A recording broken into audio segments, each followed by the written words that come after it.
Hello, I'm Henry DeVellers, Product Specialist for Spike Strip Manufacturing. In this video, we're going to show you how to put the spike belt system back in service again.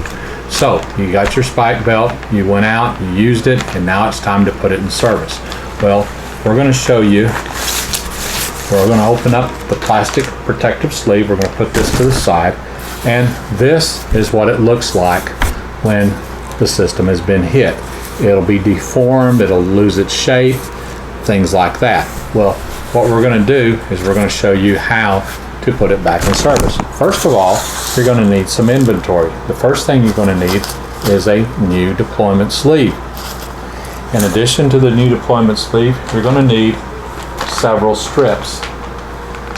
Most often, you will need about 2. Sometimes, depending on how the vehicle hits your strip, you'll need at least 1, possibly 2, and on rare occasions you may need 3 or maybe even 4. Well, these are the replacement strips that you'll need to pull out of inventory to build it back up again. Now, what we're really doing here is we're not servicing your spike belt. We're building up a new system. So we're going to start off with the new system. We're going to load the new system up with the strips. Then what we're going to do is we're going to take your old spike belt apart, and we're going to find out if it has any good strips. In other words, strips that were not hit, that did not have any damage to the system.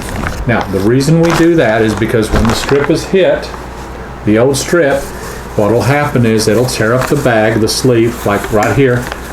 It'll create holes in the sleeve and it'll tear up the sleeve. So we need to use it again so that this sleeve is not used again in a pursuit. Now, fortunately, with the competitive products, the old parts, the old components are basically designed to throw in the trash. Not so with the spike belt. Our systems have a second life as a training unit. So we're going to show you in this video also how to turn it into a training video. Okay, so let's get started.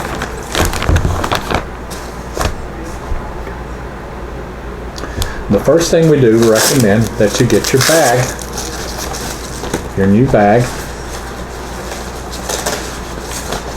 and then you go ahead and load up the strips. We recommend that you do this on a table, a flat table, and you do this with the pouch pointed up. Just simply open up the bag, and with one of the strips, load it on the end, like so, and then push it. What you want to do is you want to take it to the very end of the bag as quickly as possible so you have room for the others. Deployment sleeve. And now what we're going to do is we're going to use the one strip that is good, we're going to pull it out, and we're going to load it up in the bag. Now we're going to place the bag on the table, flat like this, and we're going to use it to load up. We're showing you here on the video also.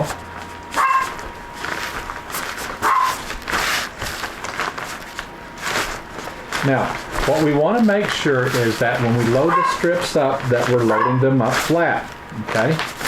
We don't want these strips in here crooked. We want them to go in here flat. Now, typically this last strip is the most difficult to load up.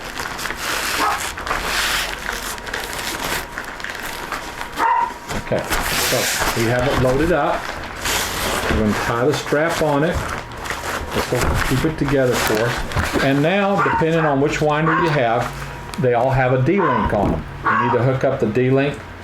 You need to open it up like this, hook it up on both of these eyelets, and then just get the D-link and tighten it down like so, and then your winder goes back into the pocket. So now we have the system ready to go. Right? We're going to finish up in just a moment. We're going to reload these old strips that we pulled the spikes out. We're going to reload them into your old deployment sleeve. But remember, when when you go to your training class, you need to take your winder, because your winder, you're still using it with your patrol car and with your spike system. So although you have built up a training unit, it lacks a winder. We'll get to that in just a moment. Okay, so now what we're going to do is we're going to rebuild a training unit. And to rebuild a training unit, basically what we do is we use the old parts and we take the spikes out of them, which we already did, showed you earlier here on the screen. And now we're going to reload all the old spikes back into the strip. Now, let's say for example, most often you'll only have 2 strips that are bad and you'll be missing one. Whenever you call us up to order your replacement parts, whether you order the spikes, whether you order the replacement strips, however you do it, go ahead and order a set of covers and also an extra piece of foam. We'll ship it all at one time. That way you'll have an extra piece that you can turn, that you can add into your deployment sleeve to complete a complete training unit. Okay. Now, one thing I want to remind you is that since you're using your winder with your system, when you're done, you're going to have a training unit, but it's going to be lacking a winder. Okay. So what you need to remember is when it comes time to do your training class, what you're going to do is you're going to pull your winder from your patrol car and you need to take it to your training class. Okay. Now, this unit will serve as in the parking lot training, or you can use it in the track training. In later videos, we're going to show you how to train with your training unit. You now have a completed system ready to go into your patrol car, and now you have a training unit ready to go. You can give it to your training department so that they can use it for training the officers. Thank you for watching this video series. If you have any questions on our warranty, just call down below. We'll have a link, or at the end of the video. You can call our factory service to find out what the replacement strips are, depending on whether they're in warranty or whether they're out of warranty. And also, if you need replacements parts to rebuild a training unit, just give us a call. We'll ship them all at one time to save you money, and so that you can put your systems back in service and build your training unit. Thank you for viewing.